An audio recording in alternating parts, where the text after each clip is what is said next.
فأعوذ بالله من الشيطان الرجيم. بسم الله الرحمن الرحيم. فقلت استغفروا ربكم إنه كان غفارا يرسل السماء عليكم مدرارا ويمددكم بأموال وبنين ويجعل لكم جنات ويجعل لكم أنهارا. وقال الله تبارك وتعالى قد أفلح من تزكى وذكر اسم ربه فصلى بل تؤثرون الحياة الدنيا والآخرة خير وأبقى إن هذا لفي الصحف الأولى صحف إبراهيم وموسى.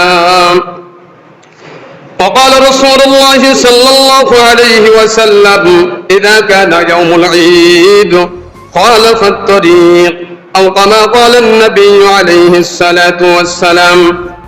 وقال النبي صلى الله عليه وسلم من صام رمضان ثم أتبعه 6 من الشوال فذلك صيام الدهر أو كما قال النبي عليه الصلاة والسلام. وقال الله تبارك وتعالى في شأن حبيبه مخبرا وآمرا إن الله وملائكته يصلون على النبي يا أيها الذين آمنوا صلوا عليه وسلموا تسليما. اللهم صل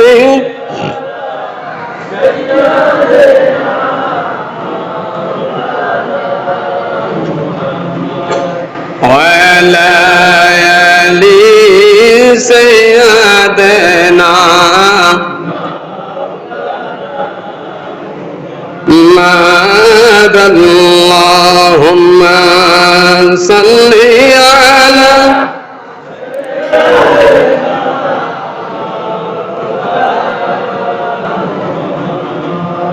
وعلى آل سيدنا مولانا محمد. জোরে জোরে পড়ো দুরূদ ও মুমিন ভাই বসিয়া তোমার দুরূদ শোনেন নবী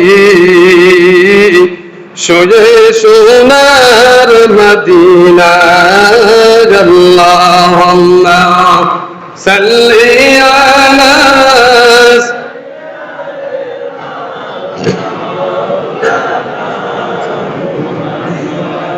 وعلى آل سيدنا مولانا محمد. بلغ العلا بكماله كشف الدجى بجماله حسنت جميع خصاله صلوا عليه وآله. الحمد لله ثم الحمد لله أما بعد. আল্লাহ সুবহানাহু ওয়া তাআলা আমাকে আপনাকে সবাইকে পবিত্র মাহে রমজান মাসের সিয়াম সাধনার পরে আল্লাহ পাক রব্বুল আলামিন শাওয়াল মাসের প্রথম দিনে ঈদুল ফিতর নামাজ আদায়ের জন্য জামে মসজিদে আসা বসা দিনের কথাবার্তা বলা এবং শোনার তৌফিক এবং সুযোগ আল্লাহ সুবহানাহু ওয়া তাআলা আমাকে আপনাকে সবাইকে দান করলেন। আমরা সেই মহান মালিকের দরবারে অন্তরের অন্তরস্থল থেকে ইমানি আওয়াজকে উঁচু করে দিল থেকে শুকরিয়া আদায় করি। সকলে বলি আলহামদুলিল্লাহ। সম্মানিত মুসলমান ভাইরা, পুরো একটা মাস আমরা সিয়াম সাধনা করেছি। আল্লাহর হাবিব রাসূল নবী সাল্লাল্লাহু আলাইহি ওয়াসাল্লাম হাদিসে পাকের ভিতরে বর্ণনা করেছেন, ও আমার সাহাবীরা, আমার উম্মতেরা, আল্লাহ পাক রব্বুল আলামিন তোমাদের উপরে সিয়ামকে ফরজ করেছেন। কুতিবা আলাইকুমুস সিয়াম কামা কুতিবা আলাল্লাযীনা মিন ক্বাবলিকুম লাআল্লাকুম তাত্তাকুন, যাতে করে তোমরা পরহেজগার অন্তর্গত হতে পারো, সমস্ত নবীর উম্মতের ভিতরে শ্রেষ্ঠ হতে পারো। এজন্যই আমি আল্লাহ তাআলা তোমাদের উপরে সিয়ামকে ফরজ করেছি। পুরো একটা মাস আমরা আল্লাহ পাক রব্বুল আলামিনের হুকুম পালন করেছি। আল্লাহর যত হুকুম আছে, নামাজ, রোজা, হজ, যাকাত, যা কিছু হুকুম আছে, আল্লাহ পাক রব্বুল আলামিন আমাদেরকে এজন্যই হুকুম করেছে যে বান্দা, আমি আল্লাহ পাক রব্বুল আলামিনের হুকুম পালন করার জন্য কি প্রস্তুত কিনা, আমার হুকুমটা সে পালন করতে চায় কিনা, এটা দেখার জন্যই আল্লাহ তাআলা তার হুকুমকে মানুষের জন্য ফরজ করেছেন। অনুরূপভাবে সিয়ামটাকেও আল্লাহ পাক রব্বুল আলামিন আমাদের উপরে ফরজ করেছেন। হাদিসে পাকের ভিতরে আসছে, মুসলিম শরীফের হাদিসের ভিতরে আসছে, রাসূল আরবি সাল্লাল্লাহু আলাইহি ওয়াসাল্লাম বলেন যে আল্লাহ পাক রব্বুল আলামিন বনি আদমের প্রত্যেকটা নেক আমলকে 10 গুণ বৃদ্ধি করে দেয়। তবে রমজান মাসের রোজা সম্পর্কে, রোজার ভিতরে অন্য অন্য আমল সম্পর্কে বলেছেন, রোজা সম্পর্কে না। রোজার ভিতরে নফল ইবাদত, কোরআন তেলাওয়াত, জিকির, আজকার, তাসবিহ, তাহলিল, নামাজ, যা কিছু আমল আছে রোজা ব্যতীত সমস্ত নেক আমলের কথা বলা হয়েছে 10 থেকে 70 গুণ পর্যন্ত সওয়াব আল্লাহ পাক রব্বুল আলামিন বৃদ্ধি করে দিবেন। কিন্তু আল্লাহ পাক রব্বুল আলামিন বলেন, হে নবী, আপনার উম্মতদেরকে, আমার বান্দাদেরকে তুমি এই কথা জানিয়ে দাও যে রোজা এটা ভিন্ন জিনিস। রোজার সব, রোজার বিনিময় স্বয়ং আমি আল্লাহ পাক রব্বুল আলামিন। আরে আল্লাহ পাক রব্বুল আলামিন যদি কারো হয়ে যায়, তার কি আর কোনো কিছুর প্রয়োজন আছে? আল্লাহ সবার হয়ে গেল। আল্লাহ যদি অমুকের হয়ে যায়, জান্নাত তার জন্যই। আল্লাহ যদি তারপর সন্তুষ্ট হয়ে যায়, আল্লাহ যদি তারই হয়ে যায়, এজন্যই বলেছেন আসিয়ামু আনা, সিয়াম হলো আমি আল্লাহ পাক রব্বুল আলামিনের জন্য, আর এর বিনিময়ে আমি আল্লাহ পাক রব্বুল আলামিন নিজেই এই সিয়ামের বিনিময়। সিয়ামের বিনিময় কি? আল্লাহ পাক রব্বুল আলামিন নিজেই কি সিয়ামের বিনিময়।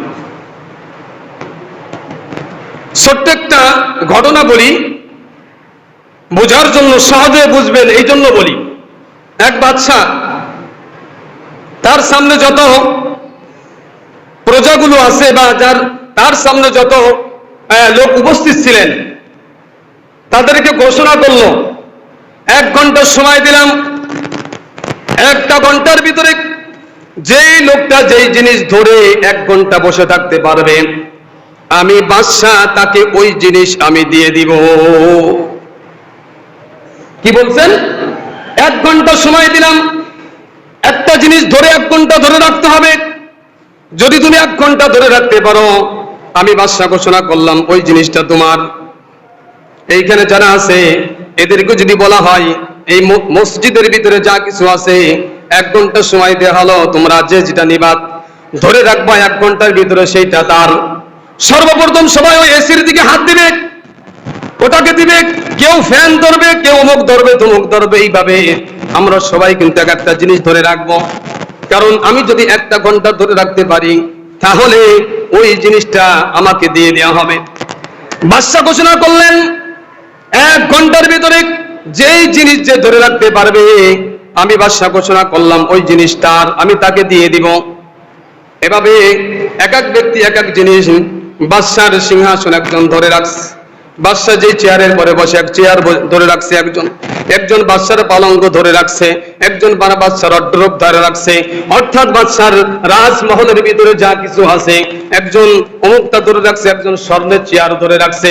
এইভাবে রাজমহলের ভিতরে যা কিছু ছিল এক একজন এক এক জিনিসটা ধরে রাখছে, এক একজন এক জিনিস ধরে রাখছে। মাত্র সময় 1 ঘন্টা, 1 ঘন্টা ধরে রাখতে হবে।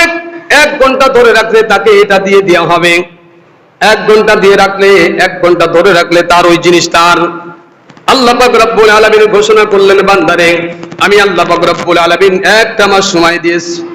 1টা মাসের রোজাকে যদি তুমি ধরে রাখতে পারো, আমি আল্লাহ পাক রব্বুল আলামিন তোমার হয়ে যাব। বাদশা রাজমহলের ভিতরে টয়লেট পরিষ্কার করে একজন অশিক্ষিত মূর্খ মানুষ ওই রাজমহলের ভিতরে ছিল। সে আর কোনো জিনিস ধরে রাখে নাই। ও মনে মনে চিন্তা করলেন, আমি আর কি ধরবো? স্বর্ণের চেয়ার দেবা, আমি কি করব? আমি ওই পালঙ্ক দিয়ে কি করব? আমি অমুক দিয়ে কি করব? অমুক তমুক দিয়ে কি করব? কিছুই ধরে নাই। এবার ওই বাদশার ঘরের ভিতরে যে টয়লেট পরিষ্কার করা অশিক্ষিত মূর্খরা পিছনে এসে বাদশার মাথার পরে হাত ধরে 1 ঘন্টা ধরে রাখছে। 1 ঘন্টা পার হয়ে গেছে। বাদশা বলতেছেন, স্বর্ণের চেয়ার কে ধরেছো? বলে, হযরত আমি ধরেছি। কয়, যাও তোমাকে দিয়ে দিলাম। ওই লোকটা স্বর্ণের চেয়ার নিয়ে চলে গেল, একজন বাদশার পালঙ্ক নিয়ে চলে গেল। এভাবে যখন এক একজন এক এক জিনিস নিয়ে চলে যাইতেছে, বাদশা মুস্কি হেসে দিয়ে বলতেছেন, তুই তো সারা জীবন বলদে থেকে গেলি, তুই তো আগে বলদ ছিলি, এখনো বলদ থেকে গেলি। আমি তো 1 ঘন্টা সময় দিয়েছিলাম, এই সময়ের ভিতরে যে যা ধরবে আমি বাদশা ঘোষণা করেছিলাম তাকে সেটা দিয়ে দিই। তুই তো কোনো কিছু ধরলি না, তুই তো আমার মাথা ধরে রাখছিস, তুই তো কিছুই পাইলি না। এবার অশিক্ষিত মূর্খ টয়লেট পরিষ্কার করাই লোকটা বলতেছেন, বাদশা আপনি আমাকে বলদ ভাইবেন না। যেই লোকটা চেয়ার ধরেছে ও তো চেয়ার নিয়ে চলে গেছে, যেই লোকটা পালং ধরেছে ও পালং নিয়ে চলে গেছে, যেই লোকটা জানলা ধরেছে ও জানলা নিয়ে চলে গেছে, যেই লোকটা ফ্রিজ ধরেছে ফ্রিজ নিয়ে চলে গেছে। আমি কিন্তু কাকে ধরে রাখছি? আমি কাকে ধরে রাখছি? বাদশা বললেন, আমাকে ধরে রাখছো, তাহলে আপনার কথা অনুযায়ী আপনি কার? বাদশা এবার চমকে উঠছে, হে বলদের বলে বলদ, তুই তো অনেক বড় চালাক, তুই তো আমাকে ধরে রাখছিস। এবার ওই মূর্খ লোকটা বলতেছেন, বাদশা নাম দারাজ থেকে আপনি আমার, আমি যা বলবো আমার কথা শোনা লাগবে, আর আপনি যদি আমার হয়ে যান সারা বাদশাহী রাজত্ব কিন্তু আমার হয়ে গেছে। সুবহানাল্লাহ। আল্লাহ পাক রব্বুল আলামিন ঘোষণা করেন, বান্দারে 1টা মাস সময় দিয়েছি, যদি পরিপূর্ণভাবে 1 মাস ধরে রাখতে পারো, আমি আল্লাহ পাক রব্বুল আলামিন ঘোষণা করেছি 1 মাস যে ব্যক্তি রোজা ধরে রাখবে আমি আল্লাহ পাক রব্বুল আলামিন তার হয়ে যাব। নামাজ পড়লে 1 প্রকার সওয়াব আছে, হজ করলে 1 প্রকার সওয়াব আছে, যাকাত দিলে একটা সওয়াব আছে, অন্য নেক আমল করলে একটা সওয়াব আছে। কিন্তু আমি আল্লাহ পাক রব্বুল আলামিন কখনো ঘোষণা করি নাই যে রোজা রাখলে এই পরিমাণ সওয়াব হবে। আমি আল্লাহ পাক রব্বুল আলামিন ঘোষণা করেছি রোজা রাখলে আমি আল্লাহ পাক রব্বুল আলামিন তার হয়ে যাব। সুবহানাল্লাহ। আমার মুসলমান ভাইরা আমার, আজকে 1টা মাস যখন সিয়াম সাধনা করার পরে পর্যন্ত চলে এসেছি, আশা করি আল্লাহ পাক রব্বুল আলামিন আমাদেরকে ফিরাইবেন না, পুরস্কার অবশ্যই দিবেন। তবে আল্লাহ পাক রব্বুল আলামিন যে সমস্ত বান্দা বান্দিরা আল্লাহর হুকুমকে ধরে রাখে না 1টা মাস পর্যন্ত, প্রথম 2টা রোজা রাখছে, অথবা কেউ 1টা রোজা রাখছে, আবার শেষের 1টা রোজা রাখছে, অথবা কেউ প্রথম 2টা রোজা রাখছে, মাঝখানে 2টা রোজা রাখছে, শেষের 2টা রোজা রাখছে, কেউ প্রথম 1টা রোজা রাখছে, মাঝখানে 1টা রোজা রাখছে, আবার শেষের 1টা রোজা রাখছে। ও দুনিয়ার মুসলমানেরা, এইভাবে আল্লাহকে ধোঁকা দিয়ে কোনো লাভ হবে না, লাভ হবে না। আল্লাহকে পাইতে হলে আল্লাহ ঘোষণা করেছে 1 ঘন্টা ধরে রাখতে হবে। তার মানে 1টা মাস সিয়ামকে ধরে রাখলে আল্লাহ পাক রব্বুল আলামিন পুরস্কৃত করবে।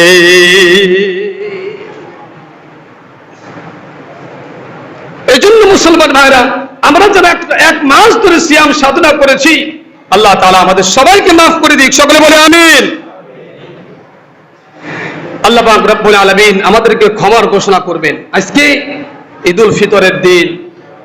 আল্লাহ রাসূল সাল্লাল্লাহু আলাইহি ওয়াসাল্লাম ঘোষণা করেন, আল্লাহ পাক রব্বুল আলামিন ফেরেশতাদেরকে সকালবেলা ফেরেশতাদেরকে দুনিয়ায় পাঠিয়ে দিয়েছেন। হযরত জিবরাইল আলাইহিস সালাতু ওয়াস সালাম ওই ফেরেশতাদের লিডার সর্দার তিনি ঘোষণা করেছেন রাস্তার প্রতিটা মোড়ে মোড়ে তোমরা দাঁড়িয়ে যাবা, উম্মতে মুহাম্মাদি যখন ঈদগাহে যাবে প্রত্যেকে তার সঙ্গে সালাম বিনিময় করবা আর তার মাগফিরাতের জন্য দোয়া করবা। এইভাবে যখন ঈদুল ফিতরের নামাজ আদায় করার জন্য মুসল্লিরা যখন ঈদুল ফিতরের নামাজ আদায় করার জন্য চলে আসে, আল্লাহ পাক রব্বুল আলামিন তখন ফেরেশতাদেরকে ডাক দিয়ে, ও আমার ফেরেশতারা, যেই ব্যক্তি তার কাজকে পরিপূর্ণভাবে আদায় করেছে তার বিনিময় কি হওয়া উচিত? তখন ফেরেশতারা ঘোষণা করেন, রব্বুল আলামিন তার পারিশ্রমিকটাকেও পরিপূর্ণ দিয়ে দেওয়া উচিত। তখন আল্লাহ পাক রব্বুল আলামিন ঘোষণা করেন, ও ফেরেশতারা তোমরা সাক্ষী থাকো। ফেরেশতাদের সাক্ষী থাকার পিছনে একটা কারণ হলো, কিয়ামতের যখন আল্লাহ পাক রব্বুল আলামিন এই দুনিয়ার ভিতরে মানুষকে সৃষ্টি করার কথা আল্লাহ পাক রব্বুল আলামিন যখন ফেরেশতাদের সামনে পেশ করেছিলেন, তখন ফেরেশতারা বলেছিলেন, রব্বুল আলামিন ওই মানুষ দিয়ে কোনো লাভ নাই, ওনার দুনিয়ার বুকে মারামারি করবে, ওনার দুনিয়ার বুকে রক্তপাত করবে, ওরা দুনিয়ার বুকে ঝগড়া ফাসাদ করবে, কোনো লাভ নাই ওদেরকে সৃষ্টি করে। আমরাই তো আছি, আমরা আপনার ইবাদত করি, আমরা রুকু করি, আমরা সিজদা করি, আমরা তাসবিহ করি, আমরাই তো আপনার ইবাদতের জন্য যথেষ্ট, অন্য কোন জাতিকে সৃষ্টি করার কোনো প্রয়োজন নাই। তখন আল্লাহ পাক রব্বুল আলামিন বলেছিলেন, ইন্নী আ'লামু মা লা তা'লামুন, ও ফেরেশতারা আমি আল্লাহ পাক রব্বুল আলামিন যা কিছু জানি তোমরা তার কোনো কিছু জানো না। আমি কোন উদ্দেশ্য করে কি নিয়তে আমি আল্লাহ পাক রব্বুল আলামিন আদম সন্তান সৃষ্টি করতে চাচ্ছি এটা আমি আল্লাহ পাক রব্বুল আলামিন ভালো জানি। এই জন্য আল্লাহ পাক রব্বুল আলামিন ফেরেশতাদেরকে ঘোষণা করেন, আমার ফেরেশতারা তোমরা সাক্ষী থাকো, যে সমস্ত বান্দা বান্দিরা একটা মাস সিয়াম সাধনা করার পরে রমজান মাসের শেষে শাওয়াল মাসের প্রথম তারিখে ঈদুল ফিতর নামাজ আদায় করার জন্য যখন ঈদগাহে বা ঈদের নামাজ পড়ার জন্য ময়দানে চলে গেছে, আমি ঘোষণা করলাম আমি আল্লাহ তাআলা তাদেরকে মাফ করে দিলাম। তখন হযরত জিবরাইল আলাইহিস সালাম তার ফেরেশতাদের যত বাহিনী আছে সমস্ত বাহিনীদেরকে ঘোষণা করে, যাওয়ার সময় তোমরা সালাম বিনিময় করেছো আর তাদের জন্য ইস্তেগফারের দোয়া করেছো, যখন তারা বাড়ি ফিরে যাবে তাদের কানে কানে বলে দিবা, আল্লাহ পাক রব্বুল আলামিন তোমাদের জন্য একটা সুসংবাদ পাঠিয়েছেন, আল্লাহ পাক রব্বুল আলামিন তোমাদের জিন্দেগীর গুনাহগুলি maaf করে দিয়েছেন। ফাকুল তুস্তাগফিরু রাব্বাকুম ইন্নাহু কানা গফফারা ইউরসিলিস সামাআ আলাইকুম মিদরারা ওয়া ইউমদিদুকুম বিআমওয়ালিন ওয়া বানিনা ওয়া ইয়াজআল লাকুম জান্নাতিন ওয়া ইয়াজআল লাকুম আনহারা।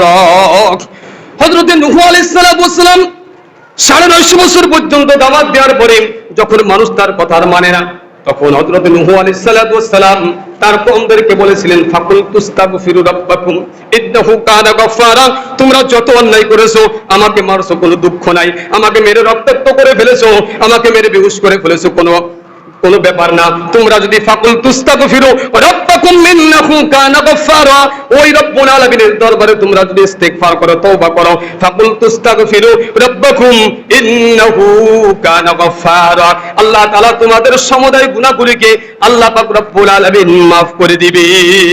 সুবহানাল্লাহ।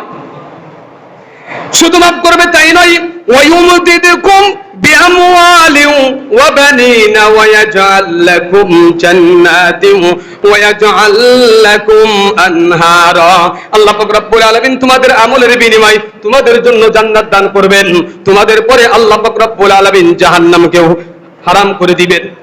ফাকুল তুস্তাগফিরু রাব্বাকুম ইন্নাহু কানা গফফারা ইউরসিলিস সামাআ আলাইকুম মিদরারা ওয়া ইউমদিদুকুম বিআমওয়ালিন ওয়া বানিনা ওয়া ইয়াজআল লাকুম জান্নাতিন ওয়া ইয়াজআল লাকুম আনহারা।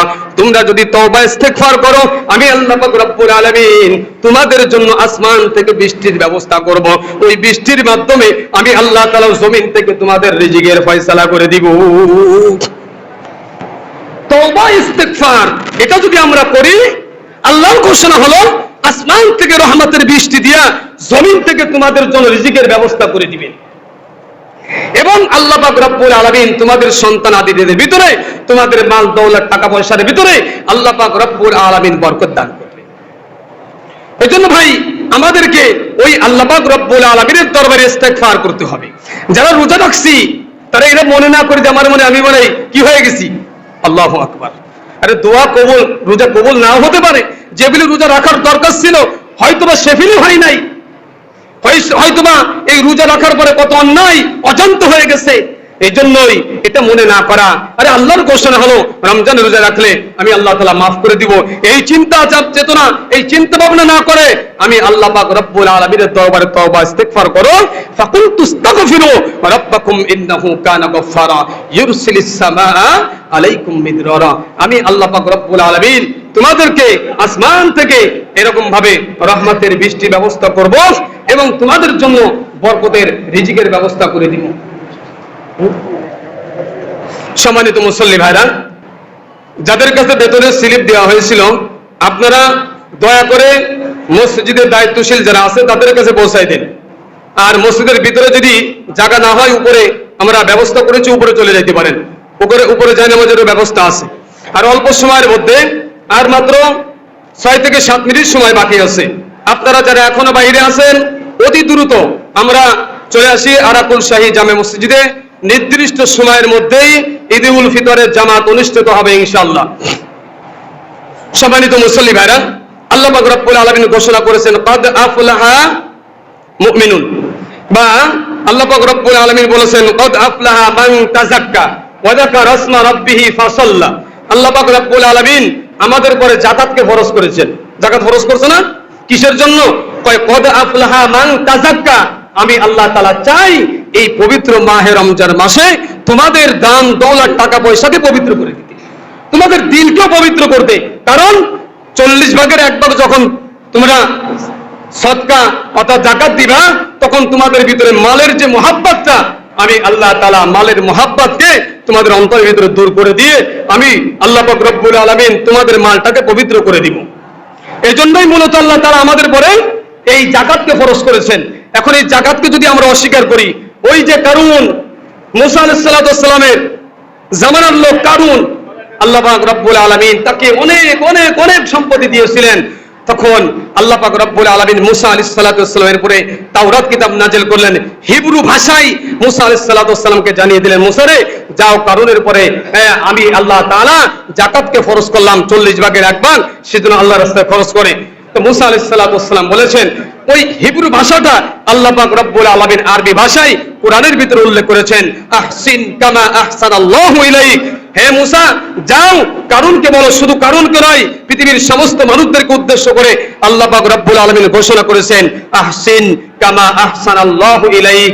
আল্লাহ পাক রব্বুল আলামিন টাকা পয়সা ধন দৌলত দিয়ে যেভাবে তোমাদের প্রতি দয়া করেছে তোমরাও গরীব মিসকিন এতিম অসহায়ের উপরে তোমরা এরকম ভাবে ইহসান করো। এই কথা যখন মুসা আলাইহিস সালাম কারুনের কাছে বললেন, কারুন বললেন কিরে মুসা তোমার আল্লাহ কি গরিব হয়ে গেছে? নাউযুবিল্লাহি মিন যালিক। আমাদের সমাজে এমন অনেক লোক আছে যাকাত নিয়ে আল্লাহর কি লাভ, আল্লাহ কি গরিব? নাউযুবিল্লাহি মিন যালিক। যাকাত না দিলে আপনি অমুসলমান হবেন না, যাকাত না দিলে আপনি কাফের হবেন না, কিন্তু যাকাতকে অস্বীকার করলে আপনি মুসলমান থাকবেন না। যতই সিজদা করেন, নতুন করে কলেমা পড়ে মুসলমান না হলে আপনার কোনো ইবাদত আল্লাহর দরবারে কবুল হবে না। আর কোন মুসলমান যদি জানতে পারে ওই লোকটা যাকাতকে অস্বীকার করেছে, মৃত্যুর পরে ওই লোকটার কোন মুসলমানের জন্য জানাজা পড়া জায়েজ নয়। অনুরূপভাবে আল্লাহর যত হুকুম আহকাম আছে, নামাজকে না পড়লে যদি কেউ জিন্দেগির ভিতরে কোনো নামাজ পড়ে নাই, রোজা রাখে নাই, হজ করে নাই, যাকাত দেয় নাই, কিন্তু লোকটা মুসলমান নয়, কিন্তু কি ফাসেক মুসলমান, ওই লোকটা কাফের নয়। ওই লোকটা কি নয়? কাফের নয়। কিন্তু নামাজ পড়ে, রোজা রাখে, হজ করে, যাকাত দেয়, সব কিছু করে, যদি জবান দিয়ে কথাটা বলে নামাজ পড়ে এত কষ্ট দিয়ে আল্লাহর কি লাভ? যাকাত নিয়ে আল্লাহর কি লাভ? আমার সম্পত্তির পরে মনে হয় আল্লাহর নজর পড়েছে। কারণ যে কথা বলেছিলেন আমি আপনি যদি ওই কথা বলি, আল্লাহর কসম মুসা আলাইহিস সালাম সরতে পারে না জায়গা থেকে, কারণ এরপরে আল্লাহর গজব নাযিল হয়েছিল। আল্লাহ পাক রব্বুল আলামিন আমার আপনার উপরে যদি যাকাতকে অস্বীকারমূলক কোনো কথা আমরা উচ্চারণ করি জবান দিয়ে, হতে পারে আপনি বাড়ি বসে আছেন, ওদিক দিয়ে আগুন লেগে আপনার দোকান পরে ছাই হয়ে যাবে, আপনি টেরও পাইবেন না। হ্যাঁ, হতে পারে না? আল্লাহ ইচ্ছা করলে হতে পারে কি? হ্যাঁ, অস্বীকার করার কোনো কিছু নাই, বহুত দেখা যাইতেছে। এই জন্য মুসলমান ভাইরা যাদের উপরে যাকাত ওয়াজিব হয়েছে আমরা যাকাত আদায় করি। আর সদকায়ে ফিতর যেটা, সদকায়ে ফিতর যেটা, এটা তো ঈদের নামাজ পড়ার আগেই আমরা আগেই বলেছি দিয়ে দেওয়া উচিত, দিয়ে ঈদগার ময়দানে আসবে। সম্মানিত মুসলমান ভাইরা, আল্লাহ পাক রব্বুল আলামিন আমাকে আপনাকে যা কিছু বললাম এবং শুনলাম সবাইকে পরিপূর্ণভাবে আমল করার তৌফিক দান করেন। আমিন। ওয়া আখিরু দাওয়ানা আলহামদুলিল্লাহি রাব্বিল আলামিন।